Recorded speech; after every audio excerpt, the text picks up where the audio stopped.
আসসালামু আলাইকুম ভিউয়ার্স, আপনাদের ডেস্কটপে যদি মাই কম্পিউটার, কন্ট্রোল প্যানেল এরকম জরুরি আইকনগুলো চলে যায়, কীভাবে নিয়ে আসবেন চলুন আজকের ভিডিওতে আপনাদেরকে দেখানো যাক।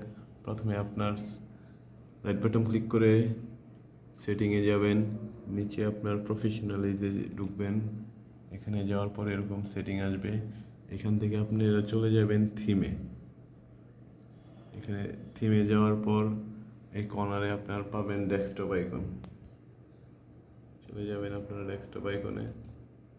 তারপর এখানে এরকম কী আপনার প্রয়োজনীয় আইকনগুলো লাগবে, এখান থেকে my computer, user, network, control panel, recycle bin, এগুলো আপনারা সেভ দিয়ে ওকে দিয়ে দিলেই এগুলো আপনারা ডেস্কটপে পেয়ে যাবেন।